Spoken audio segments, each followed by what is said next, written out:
représentant de la maître d'ouvrage sur ce projet.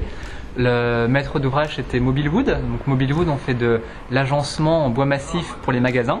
Donc on a une orientation très forte autour du bois à travers notre métier et avec un choix qui était assez pionnier lié à notre volonté de servir cette grande dimension environnementale, de travailler que le bois massif. Donc on travaille exclusivement des essences principalement françaises et exclusivement massifs, donc bois massif, panneaux lamellés collés, quelques essences de contreplaqué. Et toute notre démarche autour du bâtiment s'inscrivait dans cette volonté de mettre le bois en avant à travers notre métier et que le bâtiment soit le reflet de notre métier. En fait, notre besoin, il est double. Donc on a une forte croissance depuis quelques années. On a un grand domaine qui est tout l'agencement de magasins bio, notamment, qui est en croissance. Donc on a suivi ça. Donc premier besoin. Et le deuxième besoin, on a des bâtiments aujourd'hui. On est sur la commune d'à côté, à Cravant, sur un bâtiment qui est extrêmement ancien, qui a évolué petit à petit, toujours dans le métier du bois, mais à différents niveaux de la chaîne. Et on a cherché à avoir une qualité de bâti qui soit le plus agréable possible pour les gens qui bossent dedans. Et c'est à ce moment-là qu'on a décidé de déménager et de construire un nouveau bâtiment et qu'on a cherché à le faire de la manière la plus écologique possible. Et c'est là où on a commencé à réfléchir à quelle manière on pouvait faire. Le bois a été une réponse, mais il s'inscrit dans un tout beaucoup plus large, dont on a pris les notions qui s'appellent le cradle to cradle, du berceau au berceau, avec une vision très systémique du bâtiment. Le client est arrivé avec déjà une idée assez concrète de l'exigence environnementale avec cette fameuse certification Cradle to Cradle.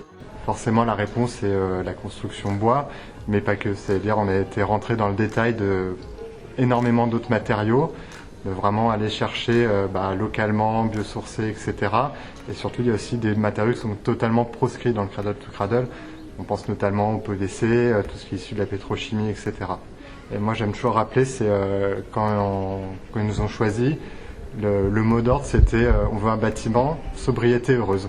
Et c'était un peu tout le défi, et ça a toujours été un peu le fil rouge. C'est pas une architecture ostentatoire, voilà, c'est pas, sans être péjoratif, c'est pas une architecture photographique de magazine, mais qui répond extrêmement bien à la fois au niveau d'exigence environnementale, et puis à cette question de sobriété. Alors, on est quand même sur une ZAC.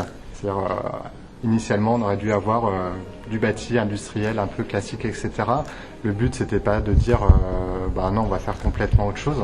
On assume, on est aussi un bâtiment industriel, donc voilà, il y a des bâtiments, on est avec de la grosse hauteur sous plafond et c'est plutôt des cubes.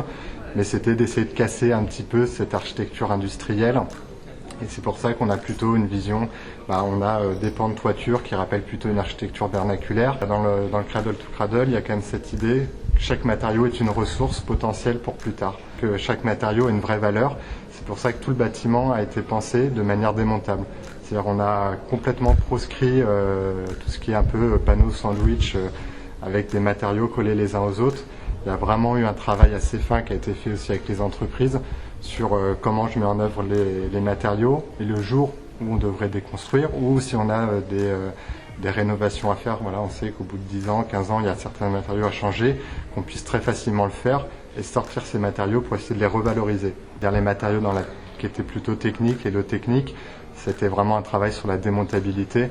C'est pour ça qu'on a toute l'électricité, toute la ventilation qui est accessible, qui permet aussi à l'utilisateur d'évoluer au fur et à mesure. Je veux dire à quasiment 90%, on est sur du bois Douglas, du Morvan, donc vraiment local. Donc ça, c'est un travail qui a été fait déjà en amont de conception, on avait caractérisé ça. Et après, c'est un travail avec les entreprises.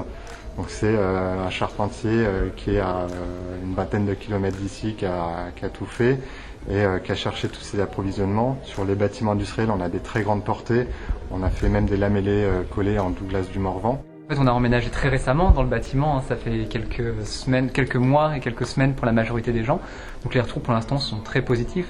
En fait, on a fait dans la conception du bâtiment, il y avait un très gros travail sur ce qu'on appelle de la maîtrise d'usage. Comment intégrer l'usager dès l'origine pour bien définir le cahier des charges et faire en sorte qu'au moment du déménagement, en fait, soit le plus simple possible et que le bâtiment réponde bien à l'usage. Et en fait, les gens en arrivant là sont vraiment satisfaits parce que ça correspond à leurs attentes. Et là, les premiers retours après quelques semaines, quelques mois d'utilisation, en fait, sont vraiment au niveau des attentes d'origine.